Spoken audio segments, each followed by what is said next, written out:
Hello friends, I have started a series for UGC NET exam in June 2025 for the political science subject. This series is very beneficial for those students who can't afford paid courses because in this series I will complete the whole syllabus of political science unit by unit wise and topic by topic wise. So please like, share and subscribe my channel so that you can get further videos on time. For completing the series it will take 2 to 3 months and then we will practice previous year questions also. I will use Hindi and English both language for explaining the topics. Today this unit is unit number 5. I have started unit 5 that is international relations. इससे जो पहले वाला video था उसमें मैंने आपको approaches of international relations बताएं कि क्या क्या अप्रोचेस होते हैं इंटरनेशनल रिलेशंस को पढ़ने के लिए. ठीक है, आज इस चैप्टर में हम पढ़ेंगे कॉन्सेप्ट्स ऑफ इंटरनेशनल रिलेशंस. सो जो भी स्टूडेंट्स न्यू हैं उनके लिए मैं बता दूं कि ये यूजीसी नेट का 5th यूनिट चल रही है. जो फर्स्ट यूनिट मैंने कंप्लीट कर दी है पूरी, उसको आप उनके वीडियोस ज़रूर देख लीजिए. एंड सेकेंड यूनिट मैंने स्टार्ट की थी जिसमें कि एरिस्टोटल तक मैंने आपको एक्सप्लेन किया था. एरिस्टोटल के बाद मैकियावेली से मुझे और आपको एक्सप्लेन करना है. और ये यूनिट 5 पैरेलली मैंने स्टार्ट की है ताकि कोर्स कंप्लीशन थोड़ा जल्दी हो सके. So concept of international relations, ये हमें टॉपिक पढ़ना है आज. ठीक है, सबसे पहले कि इंटरनेशनल रिलेशंस को पढ़ने के लिए जैसे कि हमने वेरियस अप्रोचेस देखे थे, जैसे आइडियलिज्म, रियलिज्म, न्यू आइडियलिज्म. सो उसी तरह अब क्या है कि हम लोग को क्या पढ़ना है कि इंटरनेशनल रिलेशंस में कुछ ऐसे कॉन्सेप्ट्स होते हैं जिनकी स्टडी की जाती है, मतलब जिनको बेसिक कॉन्सेप्ट्स हैं, इनको समझने के लिए उनको समझ के ही हम इंटरनेशनल रिलेशन की समझ को और अच्छी बेहतर कर सकते हैं. ठीक है, सो सबसे पहले हम ये बताएंगे कि आपको इंटरनेशनल रिलेशंस का मतलब क्या. International relations means study of political and social interactions of state, non state actor, intergovernmental organisations like UN, NATO, European union, Arab league and individuals. ठीक है, सो इंटरनेशनल रिलेशन क्या है. इंटरनेशनल रिलेशंस में जितनी भी पॉलिटिकल और social interaction होती है. अब ये पॉलिटिकल और सोशल इंटरेक्शंस किसकी स्टेट्स की, नॉन स्टेट एक्टर्स की, या एनजीओज की, या इंटरगवर्नमेंटल ऑर्गेनाइजेशंस की, या इंडिविजुअल्स की. सो इन सभी की स्टडी को हम क्या बोलते हैं, इंटरनेशनल रिलेशंस पढ़ते हैं. अब देखिए, इंटरनेशनल रिलेशंस की जो मैंने आपको ये डिफिनीशन सॉर्ट ऑफ बताई, इसमें जो ये टर्म आए हैं state, non state actors, intergovernmental organisations and, तो इन सब का भी कॉन्सेप्ट, इन सब का भी मतलब हम इस चैप्टर में समझेंगे.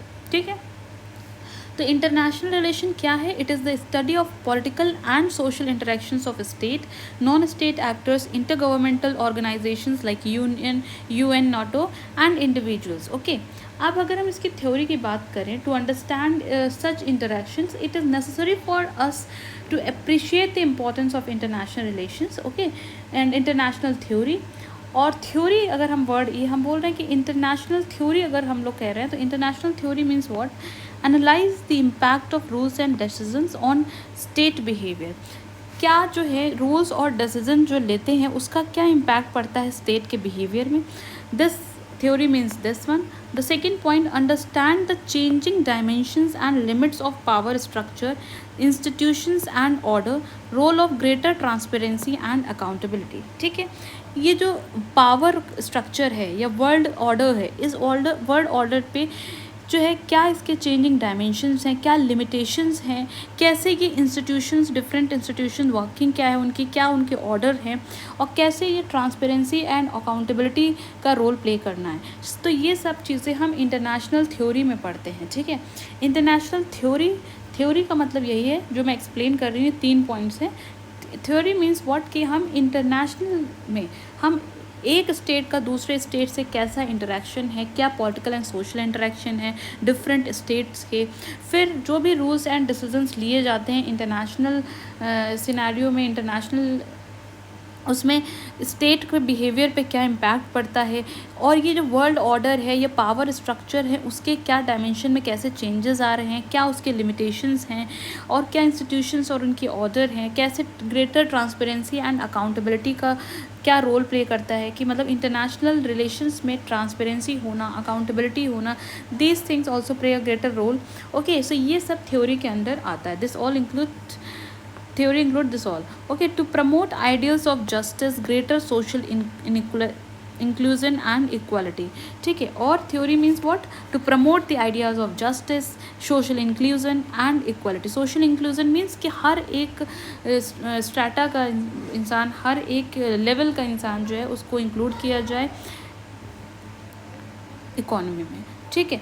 सो अब हम लोग सबसे पहला कॉन्सेप्ट पढ़ेंगे कि स्टेट क्या होता है। जैसे हमने अभी आपको ऊपर बताया कि आईआर की डेफिनेशन क्या है, political and social interaction of state, non state actors and inter governmental organisation. So first we have to understand that what is state, okay, because in this lecture we are understanding different the concepts of international relation. So the first concept of international relation is state, okay. So we have to understand what is the meaning of state.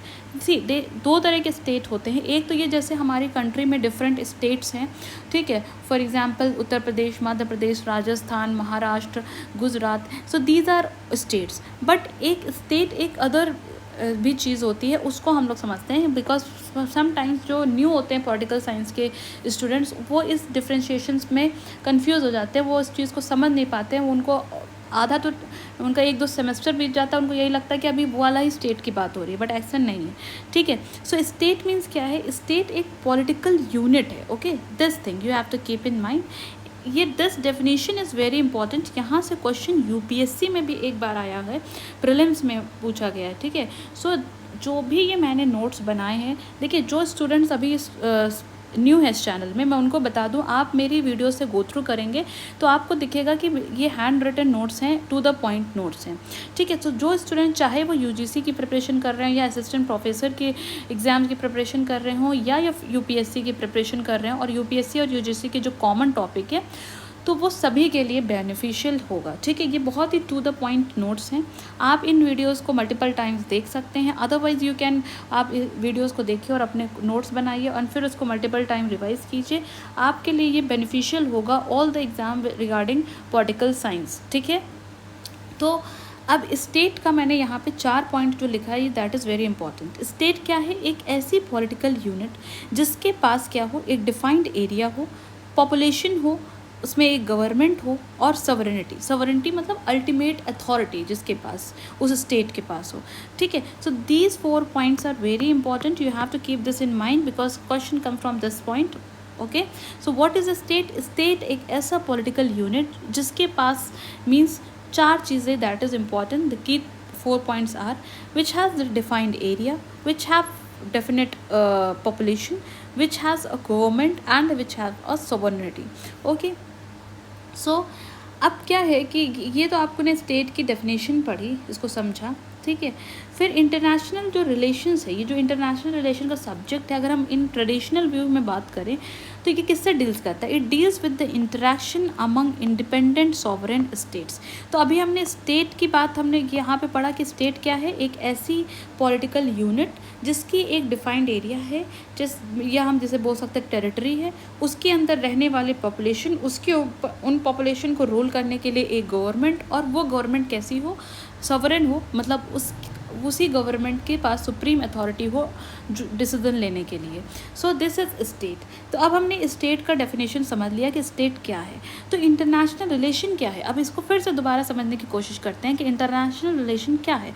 International relation जो है ये किस चीज़ से deal करता है? It deals with the interaction among different और independent sovereign state. तो ये डिफरेंट सॉवरेन स्टेट्स है। Sovereign state, sovereign means what, ultimate authority जिसके पास होती है, सुप्रीम अथॉरिटी। तो जिस सॉवरेन स्टेट्स हैं, ये सॉवरेन स्टेट जो इंडिपेंडेंट सॉवरेन स्टेट हैं, उनका एक दूसरे से इंटरेक्शन होना, और वो भी कैसा interaction, political and social interaction होना अमंग इंडिपेंडेंट सॉवरेन स्टेट्स, इसको ही हम लोग क्या कहते हैं, international relations, okay. In short अगर हम समझने की कोशिश करें, सो स्टेट्स आर इम्पॉर्टेंट। क्यों स्टेट इम्पॉर्टेंट है? Because they have a monopoly on military power and take decisions, okay.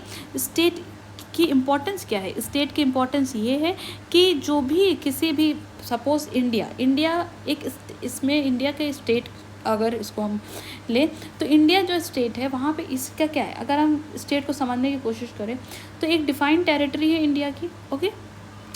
इसके अंदर रह रहे 140 करोड़ ये पॉपुलेशन हुई इंडिया की। फिर इसके बाद यहाँ पे गवर्नमेंट है, पीएम जो प्राइम मिनिस्टर, ठीक है, और वो गवर्नमेंट डेमोक्रेटिक गवर्नमेंट है। फिर ये जो डेमोक्रेटिक गवर्नमेंट फॉर्म होती है इसके पास अल्टीमेट अथॉरिटी होती है कि इस पर्टिकुलर स्टेट की, इस टेरिटरी की जो भी डिसीजन लेने हैं वो उसी के पास अथॉरिटी होती है। ऐसा तो है नहीं कि अमेरिका के प्रेसिडेंट के पास अथॉरिटी है यहाँ के डिसीजंस लेने के लिए।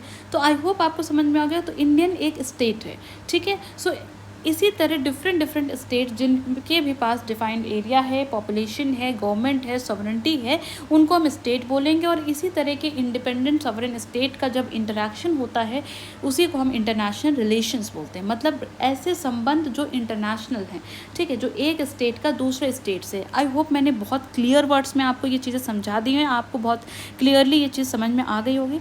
अब स्टेट की इंपॉर्टेंस क्या है इसको समझिए। आपने स्टेट की डेफिनेशन देखी, now what is the importance of state, ये समझने की कोशिश कीजिए, ठीक है। तो स्टेट की इंपॉर्टेंस क्या है कि स्टेट जो सवरेन होता है, जो इंडिपेंडेंट होता है, उसकी मोनोपली होती है किस पे, मिलिट्री पावर पे। और वो अपने स्टेट के लिए डिसीजन अपनी जो गवर्नमेंट है वो अपने डिसीजन इंडिपेंडेंटली ले सकती है, ठीक है। So this is state. And state किस चीज़ से बनी होती है? State is comprised of first thing ruling administration होता है वहाँ पे, जैसे फॉर एग्जांपल इंडिया में भी रूलिंग एडमिनिस्ट्रेशन है जिसमें कि ये आईएएस भी आते हैं। सेकेंड चीज़ फॉर्मल एडमिनिस्ट्रेशन भी होता है जिसमें कि लॉ मेकिंग, जैसे लेजिस्लेटिंग बॉडी, थ्री बॉडीज़ हैं इंडिया में, like legislature, executive, judiciary. So state comprises of ruling administration and formal administration. So I hope कि आपको स्टेट का डेफिनेशन समझ में आया, आपको स्टेट की क्या इंपॉर्टेंस है, क्योंकि स्टेट के मोनोपली होती है मिलिट्री पावर में। तो और अपने स्टेट से रिलेटेड जो भी डिसीजंस होते हैं उसकी इंडिपेंडेंट होती है। फिर स्टेट में क्या क्या चीज़ें होती है, रूलिंग एडमिनिस्ट्रेशन होता है, फॉर्मल एडमिनिस्ट्रेशन होता है। अब एक चीज़ और समझिए कि जो स्टेट की बाउंड्रीज़ हैं that are often change by war. State की बाउंड्रीज, हमने बताया ना कि स्टेट के पास एक डिफाइंड एरिया होता है, तो जो बाउंड्रीज हैं वो चेंज हो सकती है। कैसे चेंज हो सकती है? Through war, negotiation, arbitration, sale of territory for money. For example ये जो सेल ऑफ टेरिटरी का एग्जांपल देखिए, जैसे कि रशिया ने अलास्का को सेल कर दिया था, किसको? यूएस को दे दिया था। तो इस तरह से किसी भी स्टेट की बाउंड्रीज़ को हम चेंज कर सकते हैं, ठीक है। सो अगर कोई इस टाइप का कोई क्वेश्चन आता है कि क्या वी कैन चेंज बाउंड्रीज, जो डिफाइंड एरिया, मैंने बताया ना कि स्टेट का एक की एलिमेंट है डिफाइंड एरिया, तो that defined area can be change also through what? Through war, through negotiation, through arbitration, through sale of territory for money. Okay, these are the ways through which the boundaries of the state can be changed. Okay, so this is all about state. I hope जो मैंने state का पूरा concept आपको जो समझाया ये आपको समझ में आया होगा, to the point है। आप देखिए यहाँ पे ऊपर हमने IR में एक तो हम लोगों ने क्या पढ़ा था? स्टेट पढ़ा था। फिर यहाँ पे एक दूसरा टर्म आया था नॉन स्टेट एक्टर्स को। Now we are going to study what is non state actors. Okay, so पहले हम लोग नेशन स्टेट को समझेंगे, फिर हम लोग नॉन स्टेट एक्टर्स को समझेंगे। तो अब स्टेट वर्ड समझ में आ गया। अब अगर हम नेशन स्टेट की बात करें तो एक वर्ड इसमें क्या ऐड हो गया है स्टेट के आगे? नेशन ऐड हो गया। और नेशन जहाँ पे ऐड हो जाता है वहाँ पे फीलिंग या सेंस ऑफ बिलोंगिंग को ये डिपिक्ट करता है। ओके, सो नेशन स्टेट क्या हुआ कि जहाँ पे ग्रुप ऑफ पीपल जो कि रह रहे हों and they share a sense of belonging to state, ठीक है। जैसे for example India is a nation state. Why India is a nation state? Because all the people, irrespective of different culture, different religion, all the people who are living in India, they share a sense of belonging to this state, that is Indian state. So इसको इसीलिए हम लोग nation state कहेंगे। State एक political term है और nation state अगर हम कहें तो ये एक इमोशनल एंड पॉलिटिकल यूनिट दोनों है, ठीक है।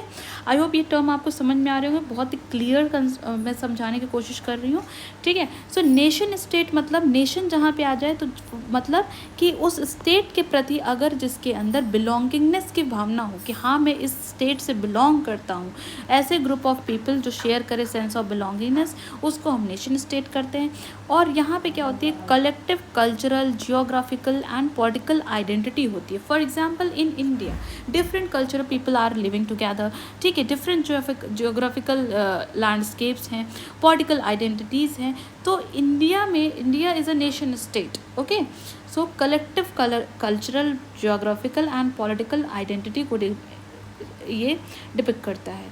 फिर जो क्लासिकल नेशन स्टेट, जो हम लोगों ने क्लासिकल नेशन स्टेट पढ़ा था, जो नॉर्थ और वेस्ट यूरोप में था, मतलब कि जैसे कि ग्रीस वगैरह में, वो वाला जो नेशन स्टेट था वो कहाँ से इवॉल्व हुआ था?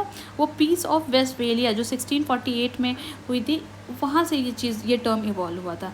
लेकिन वर्ल्ड वॉर 2 के बाद जो है ये नेशन स्टेट के डिफरेंट जनरेशन इमर्ज हुई हैं because of the process of decolonisation like Africa and Asia. ठीक है, सो नेशन स्टेट जो बिफोर 1648 था उसका कुछ अलग मतलब था, and after world war 2 nation state का अब उसका जो है वो एक अलग मतलब होता है। ठीक है, आई होप आपको समझ में आया कि पहले नेशन स्टेट एक तरह से पॉलिटिकल यूनिट ही थे, बट आफ्टर जैसे ये डीकोलोनाइजेशन जब हुआ तो क्या हुआ था कि जो बाहर की फॉरेन पावर जब कोलोनाइज कर ली थी लाइक अफ्रीका एंड एशिया के कुछ कंट्रीज़ को, तो क्या हुआ कि जो लोग वहाँ पे उस पर्टिकुलर डिफाइंड एरिया में रह रहे थे उनको एक सेंस ऑफ बिलोंगिंगनेस लगने लगी कि यहाँ पे इस कल्चर के लोग रह रहे हैं और ये लोग अदर कल्चर के लोग हैं, ये फॉरेनर्स हैं। तो फिर इसलिए उन्होंने अपनी फ्रीडम के लिए अपने काफ़ी उन्होंने स्ट्रगल किए, वॉर किया, जैसे कि इंडिया में वॉर ऑफ इंडिपेंडेंस हुआ। ठीक है, एंड आफ्टर डीकोलोनाइजेशन ये नेशन स्टेट का कॉन्सेप्ट थोड़ा सा अलग वे में देखा गया, दैट मीन्स जहाँ पे शेयर सेंस ऑफ बिलोंगिंगनेस को ज़्यादा पाई गई। ठीक है, सो आई होप ये नेशन स्टेट का कॉन्सेप्ट आपको अच्छे से समझ में आ गया होगा। Now we are moving towards what nation state actor, non state actors. ठीक है, सो ये नॉन स्टेट एक्टर्स क्या है, दिस इज़ वेरी इंपॉर्टेंट, क्योंकि इंटरनेशनल रिलेशन में मैंने क्या बताया, इंटरनेशनल रिलेशन क्या है, एक पॉलिटिकल और economic political and economic interaction है डिफरेंट स्टेट्स का, डिफरेंट नॉन स्टेट एक्टर्स का। तो स्टेट तो हमने देख लिया कि स्टेट मतलब क्या, कि जिसके पास डिफाइंड एरिया हो, पॉपुलेशन हो, गवर्नमेंट हो और सॉवरेनिटी हो, तो उसे हम क्या कहेंगे, स्टेट कहेंगे। अब ये नॉन स्टेट एक्टर्स कौन से होते हैं? तो non state actors include what, they include organizations and individuals which are not affiliated or directed or funded by government. So non state actors, जैसे कि यहाँ पे टाइटल से ही समझ में आ रहा है, नॉन स्टेट मतलब कि जो गवर्नमेंट की फंडिंग जिस पे ना हो। ठीक है, सो ऐसी ऑर्गेनाइजेशंस, ऐसे इंडिविजुअल्स जिसको कि ना ही एफिलिएशन या डायरेक्शन या फिर फंडिंग मिलती हो गवर्नमेंट से, जो नहीं मिलती है, उसे हम क्या बोलते हैं, नॉन स्टेट एक्टर्स। ठीक है, it also include the corporations, private financial institutions, NGOs, paramilitary, armed resistance groups also. ठीक है, अब इसमें देखो ये आपको सारे पॉइंट्स को कैसे समझना है कि नॉन स्टेट एक्टर्स में क्या क्या चीज़ें आती हैं, क्योंकि क्वेश्चन में कभी कभी ऐसे आपसे पूछा जाएगा कि 4 ऑप्शन दे दिए जाएंगे और उसमें बोला जाएगा कि कौन सी चीज़ नॉन स्टेट एक्टर्स है या कौन कौन सी इसमें नॉन स्टेट एक्टर्स हैं। तो वो सारी ऑर्गेनाइजेशंस और इंडिविजुअल जिसको गवर्नमेंट फंडिंग नहीं होती है या एफिलिएशन नहीं होता है, वो नॉन स्टेट एक्टर्स हुए। ठीक, ऐसी कॉरपोरेशन या प्राइवेट फाइनेंशियल इंस्टीट्यूशन या कोई NGO, पैरामिलिट्री या आर्म्ड रेजिस्टेंस ग्रुप्स, ये सब भी नॉन स्टेट एक्टर्स कहलाते हैं।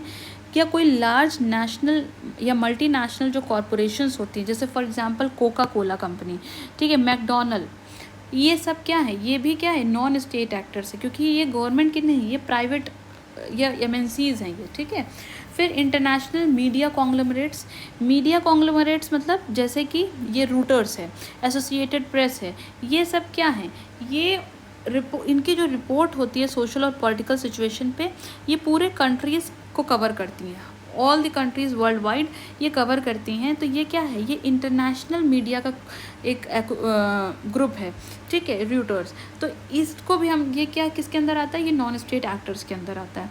फिर फॉर एग्जांपल NGOs वगैरह, national international for change in humanitarian, बहुत सारी ऐसी NGOs हैं जो ह्यूमन कॉज के लिए, ह्यूमैनिटेरियन एक्शन के लिए बनी है, एजुकेशनल पर्पस के लिए बनी हुई है, हेल्थ केयर के लिए बनी है, जेंडर इक्वालिटी के लिए बहुत सारी NGOs वर्क करती हैं, बहुत सारी NGOs जो हैं पब्लिक पॉलिसी पे वर्क करती है, ह्यूमन राइट्स और इन्वायरमेंटल इश्यूज़ पे वर्क करती है। तो ये सारी जो NGOs हैं, जो NGO का फुल फॉर्म होता है नॉन गवर्नमेंटल ऑर्गेनाइजेशन, नाम पे ही क्या लिखा है, नॉन गवर्नमेंट मीन्स जो गवर्नमेंट की फंडिंग ना हो। ठीक है। सो ये सब भी क्या कहेंगे, अभी इनको भी हम लोग नॉन स्टेट एक्टर्स कहेंगे। फिर ऐसे रिलीजियस ग्रुप्स जो कि पॉलिटिकल अफेयर्स में इंगेज होते हैं इंटरनेशनल लेवल में, जैसे कि क्वाकर्स, तालिबान, ISI, तो ये क्या है, ये रिलीजियस ग्रुप हैं, ये इंटरनेशनल लेवल पे इंगेज होते हैं पॉलिटिकल अफेयर्स पे। फॉर एग्जांपल अभी जो रिसेंट अटैक हुआ है पाकिस्तान का, टेररिस्ट ने जो पहलगाम में अटैक किया है, ठीक है। सो इसमें जिनका भी हाथ है तो वो क्या होंगे, ये इनको हम नॉन स्टेट एक्टर्स कहेंगे, ठीक है। सो आई होप आपको नॉन स्टेट एक्टर्स अच्छे से क्लियर हो गया होगा। नाउ अब हम लोग कुछ थ्योरीज पढ़ेंगे, theories of power in international relations, ठीक है। पावर की जो क्या क्या डिफरेंट थ्योरीज हैं IR में, ठीक है। सो जिसमें हम लोग पॉलिटिकल पावर का कॉन्सेप्ट पढ़ेंगे। तो जो रियलिस्ट थिंकर थे जैसे निकोलो मैकियावेली, हैंस मार्गनदाउ, इन लोगों ने क्या बोला था कि power as a goal in IR, ठीक है। सो मैकियावेली ने और हैंस मार्गनदाउ ने, इन लोगों ने यही चीज़ को बताया। उन्होंने बोला कि इंटरनेशनल रिलेशन में जो गोल होता है, क्या गोल होता है, मेन गोल होता है पावर को अचीव करना, पावर को मैक्सिमाइज करना, पावर मैक्सिमाइजेशन और achieving power. So this is the main goal in international relation, जिसको रियलिस्ट थिंकर्स ने बताया, ठीक है। तो ये पावर से रिलेटेड जो थ्योरीज़ हैं इंटरनेशनल रिलेशंस में, तो उसमें मैकियावेली और मार्गनदाउ का हमने व्यू देखा। उन्होंने ये भी बोला कि power as an influence through coercive, attractive, cooperative and competitive ways, ठीक है। पावर को एक इन्फ्लुएंस की तरह यूज़ किया जाता है, जिसके पास भी पावर है। जैसे फॉर एग्जांपल अमेरिका की बहुत ही पावरफुल कंट्री है, तो उसका इन्फ्लुएंस क्योंकि पावरफुल है, इकोनॉमिकली स्ट्रॉन्ग है, उस ट्रेड इसका all over the world export भी करती है। सो इसलिए जो है बहुत सारी MNCs हैं इसकी all through out the world.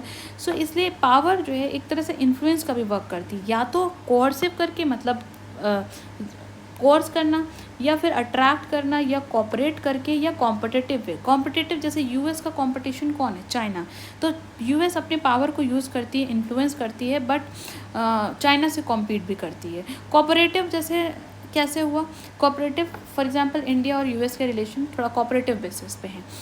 Attract करना, ठीक है, कॉज करना, जैसे कोऑर्सिव वे में, जैसे US ईरान पे फोर्सफुली कहता है कि जैसे ईरान न्यूक्लियर डील से वो मूव आउट हो गया था, जब ट्रम्प की पहले 2015 के टाइम पे जब ट्रम्प की एडमिनिस्ट्रेशन थी, तो उस टाइम पे ईरान को उसने फोर्स किया कि मैं मतलब इस पर्टिकुलर डील को, न्यूक्लियर डील से वो मूव आउट कर लेगा अगर वो उनकी शर्तों पे नहीं काम किया। तो अगर पावर, जो मैं आपको समझाना चाहती हूँ वो यही समझाना चाहती हूँ कि पावर को कैसे हम इन्फ्लुएंस की तरह यूज़ किया जाता है। रियलिस्टिक जो थिंकर्स थे उन्होंने ये चीज़ बोली। फिर जो न्यू रियलिज्म क्या बताता है पावर को, न्यू रियलिज्म थ्योरी जो थी पावर की, वो क्या थी कि पावर एक intelligent military capabilities and economic strength है।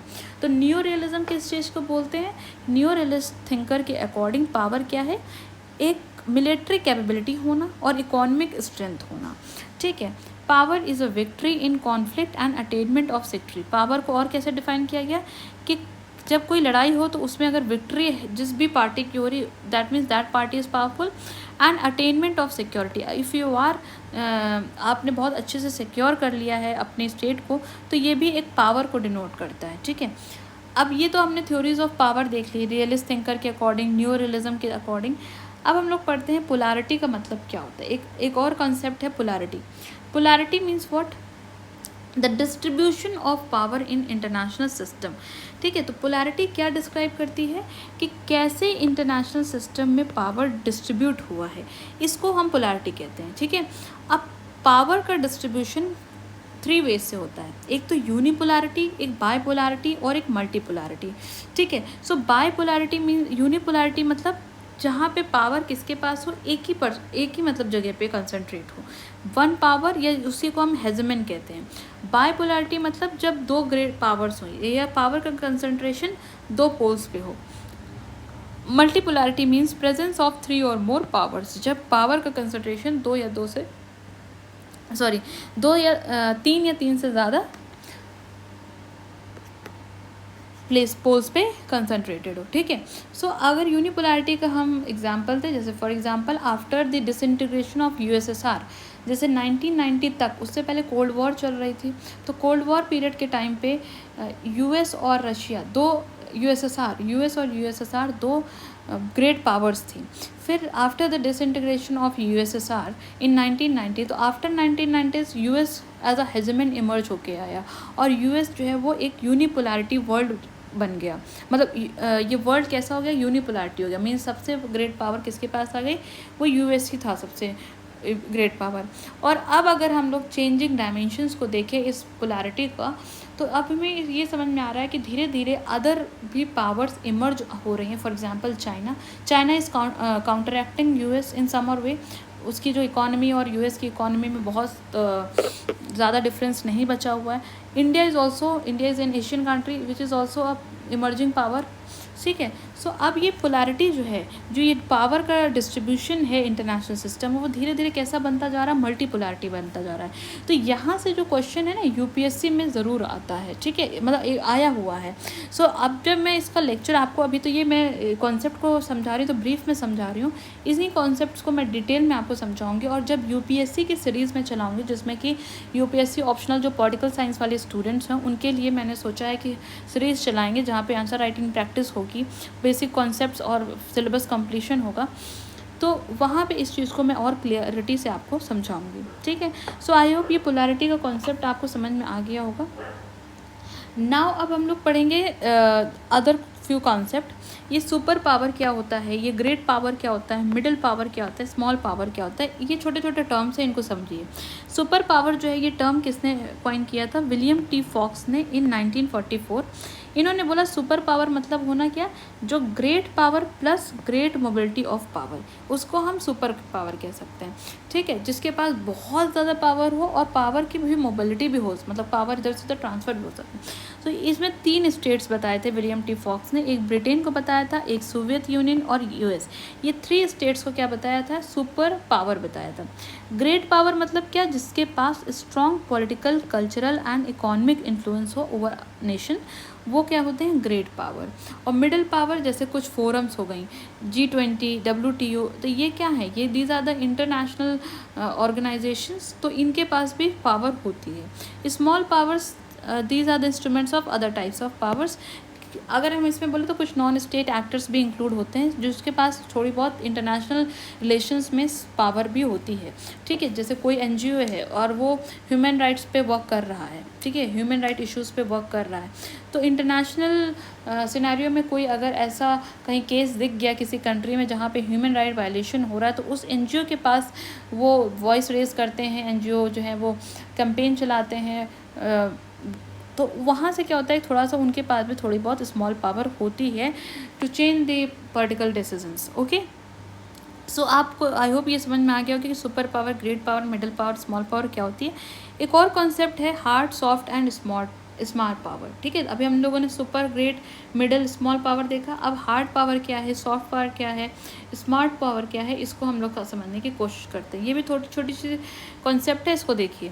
हार्ड पावर मतलब क्या, आपके कैसी टैक्टिक्स हो, कोर्सिव टैक्टिक्स हो, जहाँ पे हम लोग थ्रेट देके या आर्म फोर्सेस का यूज़ करके दूसरे को इन्फ्लुएंस करें, इकोनॉमिक प्रेशर दें या सैंक्शंस लगाएं, जैसे कि यूएस ईरान पे सैंक्शन लगाता है, तो ये क्या है, ये हार्ड पावर का में इंक्लूड होता है। फॉर एग्जांपल अब पहलगाम अटैक के बाद इंडिया जो है वो इकोनॉमिक प्रेशर और इकोनॉमिक तरीके से पाकिस्तान से बदला ले रहा है, जैसे कि इंडस वैली जो ट्रीटी थी उसको रोक के, ठीक है। तो ये सब क्या है, ये एक तरीके से इकोनॉमिक प्रेशर देना, ये हार्ड पावर का काम हो गया। थ्रेट देना, यूज़ ऑफ आर्म्ड, अब इंडिया जो है वो पाकिस्तान को थ्रेट दे रहा है कि जैसे कि इससे पहले एयर स्ट्राइक्स हुई थी, डिफरेंट स्ट्राइक्स हुई थी, तो इस चीज़ का जो पहलगाम अटैक हुआ है इसका बदला इंडिया लेगा थ्रू आर्म्ड फोर्सेस।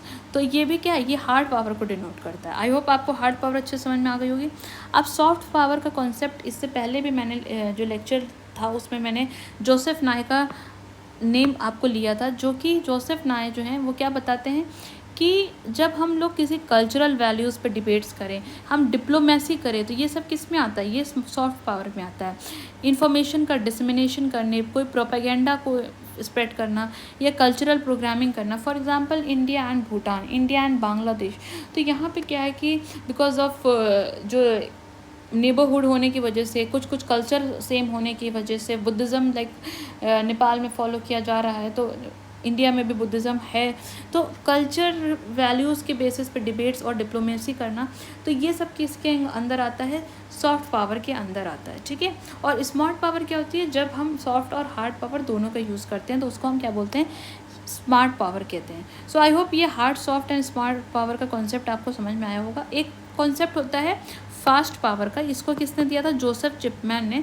इन्होंने बोला था कि speed has become determinant of power, rule of present world, survival of the fittest नहीं है बल्कि सर्वाइवल ऑफ द फास्टेस्ट, ठीक है। तो एक छोटा सा, बहुत ही छोटा सा कॉन्सेप्ट है, इसको भी समझ लीजिए कि जोसेफ चिपमैन ने फास्ट पावर का टर्म को इन्होंने कॉइन किया था, और इन्होंने ये कहा था कि स्पीड आज की डेट पे मेन डिटर्मिनेंट जो पावर का है वो क्या है, स्पीड। आजकल ये जो एक मोटो था कि survival of the fittest present world का मोटो है, तो ऐसा नहीं है, सर्वाइवल ऑफ द फिटेस्ट नहीं, survival of the fastest is the motto of today's present world. Okay, I hope आपको ये फास्ट पावर समझ में आया होगा, इतना ही समझना है, इससे ज़्यादा समझने की ज़रूरत भी नहीं है ना। बैलेंस ऑफ पावर क्या है, इससे पहले वाले लेक्चर में भी मैंने आपको बताया था कि बैलेंस ऑफ पावर, डेटरेंस जैसा वर्ड मैंने यूज़ किया था, जिसको हम लोग नेक्स्ट और अच्छे से डिटेल में समझेंगे। सो बैलेंस ऑफ पावर क्या होता है, इसको समझने की कोशिश कीजिए कि बैलेंस ऑफ पावर का मतलब क्या होता है, कि एक ऐसी theory, this theory suggest that states secure their survival by preventing any state from gaining enough military power to dominate all other powers, ठीक है। तो बैलेंस ऑफ पावर क्या होता है, एक ऐसी थ्योरी जिसमें कि स्टेट्स जो होते हैं, डिफरेंट डिफरेंट स्टेट्स, वो अपने सर्वाइवल को कैसे सिक्योर करते हैं कि अदर स्टेट के पास और ज़्यादा मिलिट्री पावर ना हो, इस चीज़ को प्रिवेंट करके, ठीक है। तो इसको हम लोग क्या कहते हैं, balance of power. For example कि पाकिस्तान, डिफरेंट जो स्टेट्स हैं वो ये कंपेयर करते हैं कि पाकिस्तान, जैसे सपोज़ पाकिस्तान और इंडिया में कभी आप न्यूज़ खोलो तो ये कंपैरिजन होता है कि अच्छा इंडिया के पास इतनी मिलिट्री पावर है, इतनी मिलिट्री फोर्स है, इतने एयरक्राफ्ट हैं, जो वॉर एयरक्राफ्ट हैं, और इंडिया के पास ऐसे ऐसे। तो ये जो कंपैरिजन है ये क्या है, एक तरह से पावर को बैलेंस करने के लिए जो डिफरेंट इंस्ट्रूमेंट एंड इम्यूनाइजेशन या डिफरेंट जो टूल्स यूज़ किए जाते हैं, इसको हम कहते हैं, ये क्यों किए जाते हैं, just to balance the power, ठीक है। ताकि कभी, एक तो दो रीज़न होते हैं बैलेंस ऑफ पावर का, एक तो सर्वाइवल के लिए और दूसरा सेल्फ हेल्प के लिए।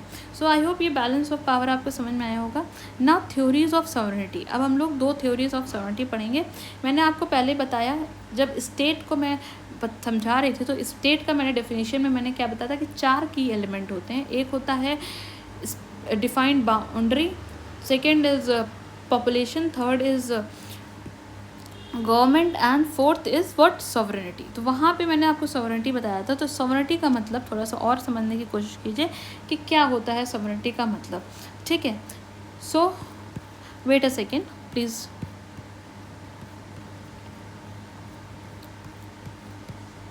Yes, so theories of sovereignty हम लोग पढ़ेंगे। सो the doctrine of sovereignty is the fundamental organizing principle of contemporary interstate relations, ठीक है। सो ये क्या है, जो सॉवरेनिटी क्या है, एक ऐसा ऑर्गेनाइजिंग प्रिंसिपल है जो इंटर स्टेट रिलेशंस के लिए, ये जो सॉवरेनिटी का कॉन्सेप्ट है बहुत ही इंपॉर्टेंट है।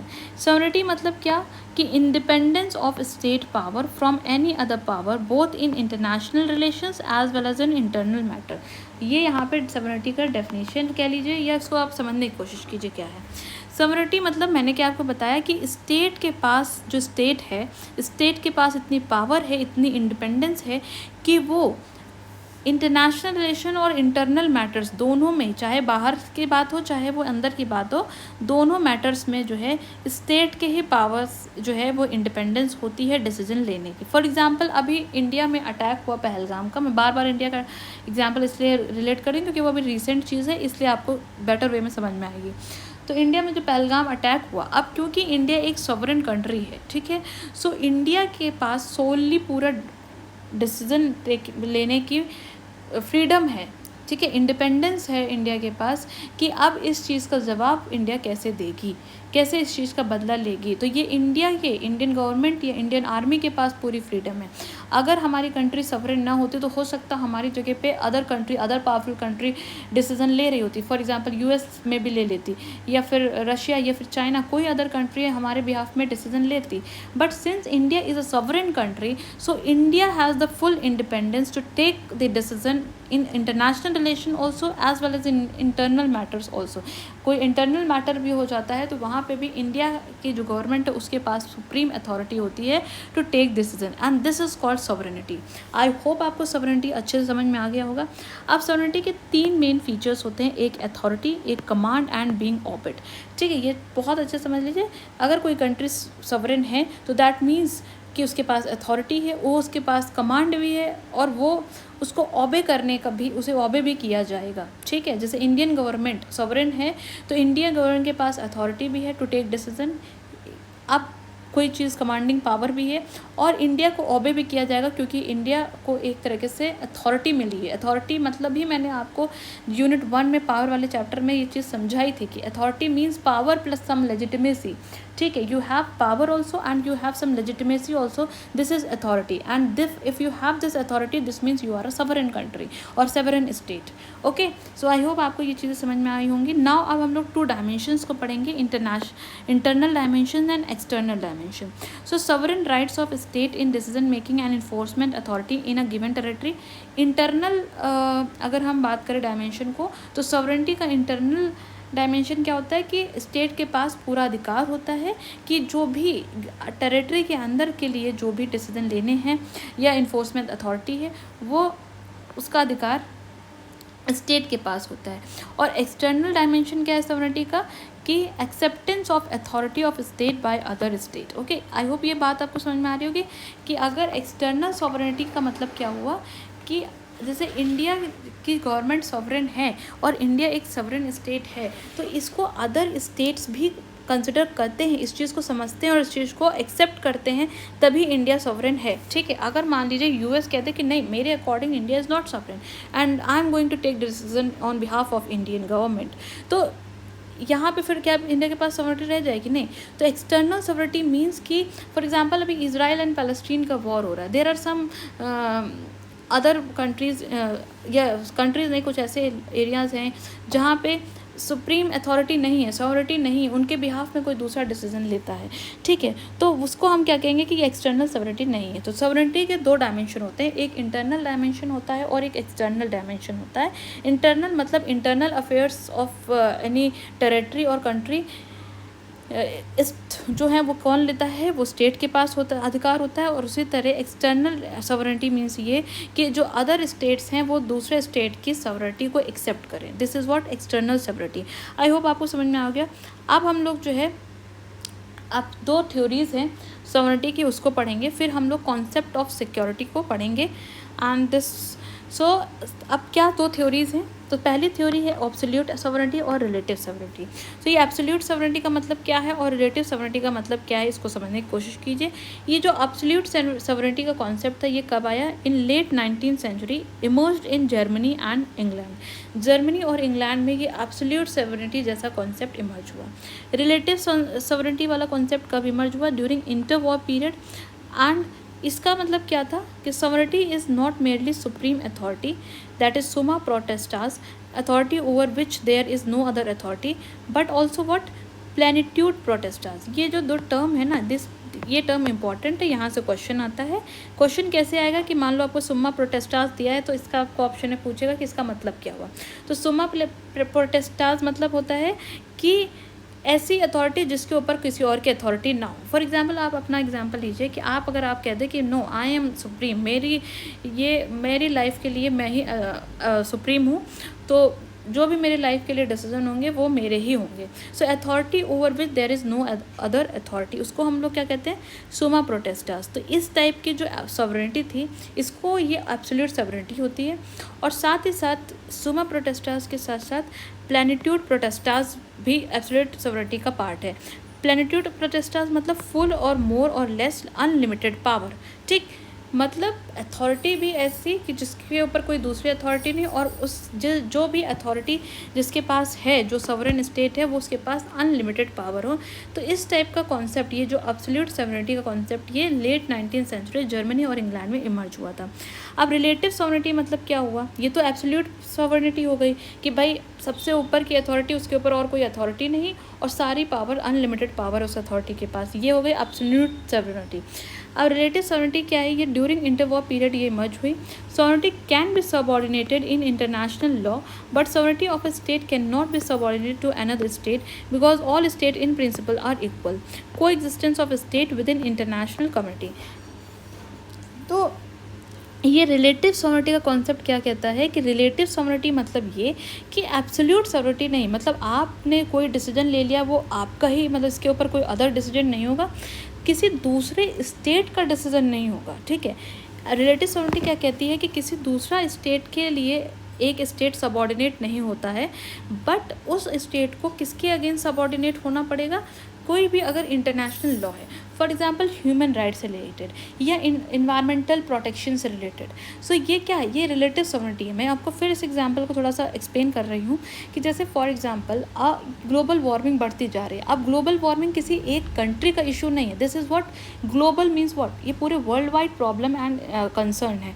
तो इसके लिए कोई ना कोई इंटरनेशनल लॉ होना ज़रूरी था, और इसलिए इंटरनेशनल लॉ बने और सबमिट हुई, एग्रीमेंट्स हुए, डिफरेंट पेरिस एग्रीमेंट हुआ जैसे कि, ठीक है। और ये जो इंटरनेशनल लॉ है, तो ये जो डिफरेंट स्टेट, जो सॉवरेन स्टेट है, जैसे इंडिया एक सॉवरेन स्टेट है, इसके पास सुप्रीम अथॉरिटी है to take the internal and external decisions, but कुछ ऐसे इश्यूज़ हैं जिन इश्यूज़ पे इंडिया को अपनी इस एब्सोल्यूट सॉवरेनिटी को किसके अगेंस्ट सबऑर्डिनेट करना पड़ रहा है? इंटरनेशनल लॉ के अगेंस्ट। इंडिया को भी जो पेरिस एग्रीमेंट के जो पॉइंट्स थे उनको फुलफ़िल करने में उसको सिग्नेटरी हुआ, ठीक है। सो इसको हम लोग क्या कहते हैं कि रिलेटिव सॉवरेनिटी का कॉन्सेप्ट, मतलब जहाँ पे आप दूसरे स्टेट पे अपनी सॉवरेनिटी या अपनी अथॉरिटी को घुटने नहीं टेक रहे हैं, लेकिन इंटरनेशनल लॉ के सामने थोड़ा सा आपको अपने घुटने टेकने पड़ेंगे। सो आई होप ये absolute sovereignty and relative sovereignty का कॉन्सेप्ट आपको अच्छे से समझ में आया होगा।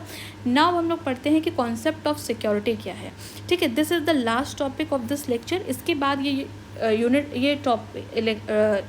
ये लेसन, ये चैप्टर ख़त्म हो जाएगा, then we will move to the next chapter, ठीक है। ये जो यूनिट 5 है, इसमें टोटल 6 चैप्टर्स हैं, या 6 हम कह सकते हैं बेसिक टॉपिक्स हैं। तो जिसमें कि 2 टॉपिक, ये दूसरा टॉपिक चल रहा है, इसके बाद 4 और टॉपिक होंगे, और उसके बाद ये यूनिट 5 कंप्लीट हो जाएगी। सो अब हम लोग कॉन्सेप्ट ऑफ सिक्योरिटी को पढ़ते हैं। देखिए, ये सिक्योरिटी मीन्स क्या? सिक्योरिटी मीन्स सिक्योर, ठीक। सो अब इसका कुछ ट्रेडिशनल सिक्योरिटी होती है और नॉन ट्रेडिशनल सिक्योरिटी का कॉन्सेप्ट है। ट्रेडिशनल सिक्योरिटी क्या था? It was concern with the use of military forces and action. जो पहले के टाइम पे जो ट्रेडिशनल सिक्योरिटी था, वो सिक्योरिटी किस चीज़ से कंसर्न करती थी कि मिलिट्री फोर्स जितनी ज़्यादा होगी और मिलिट्री एक्शन जितना होगा, उसी से ही हम सिक्योरिटी अपने लिए, मतलब अपने आप को स्टेट सिक्योर कर सकेंगे, ठीक है। दूसरा पॉइंट क्या लिखा हुआ है कि endangers certain core values of nations, ठीक।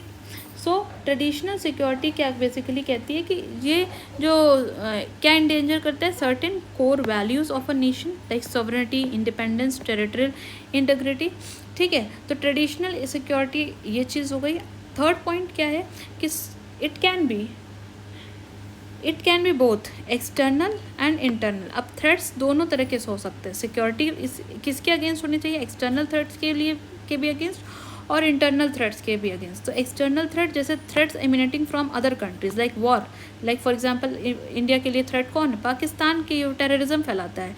इंटरनल थ्रेट्स जैसे कि विद ग्रुप्स और रीजन, जैसे कि सेक्शनिज्म की भावना, जैसे फॉर एग्जांपल बंगाल में, या फिर जो कुछ नॉर्थ ईस्ट स्टेट्स हैं जो इंडिपेंडेंसी चाहती हैं, जो इंडिपेंडेंट स्टेट बनना चाहती हैं, और या फिर विद इन इंडिया जो डिफरेंट रीजनलिज्म या सेक्शनिज्म का जो इमर्ज होता है। सो ये सब क्या है? ये इंटरनल थ्रेट्स हैं। सो सिक्योरिटी, जो ट्रेडिशनल सिक्योरिटी का कॉन्सेप्ट जो था, वो इन सब चीज़ों को एम्फसाइज करता था। फिर फोर्थ पॉइंट क्या है? फोर्थ पॉइंट है कि यूज़ ऑफ फोर्स का यूज़ करके जो ये थ्रेट है या पीस या सिक्योरिटी को हम अटेन कर सकते हैं। और कौन कौन सी स्ट्रैटेजीज़ की बात करते थे ट्रेडिशनल सिक्योरिटी, कि हम डिफेंड कर सकते हैं, हम या तो सरेंडर भी कर सकते हैं, या कोई अटैक को प्रिवेंट कर सकते हैं, या हम कोई अलायंस बना सकते हैं, या बैलेंस ऑफ पावर को मेंटेन कर सकते हैं। ठीक है, so these are the strategies according to traditional security.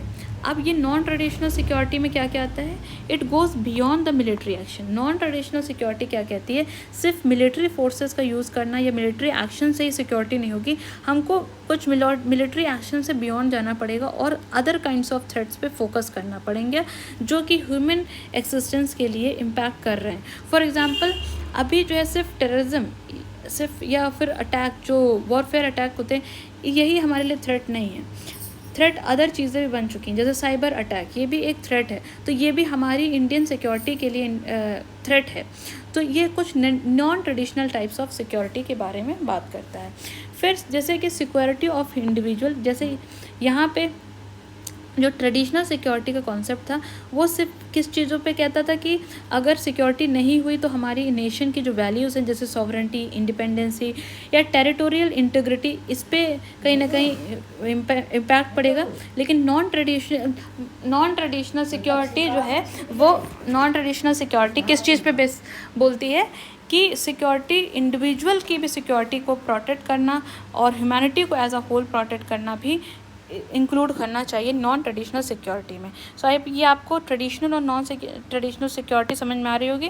Third point, human security, global security from dangers emanating from new sources और नॉन स्टेट एक्टर्स।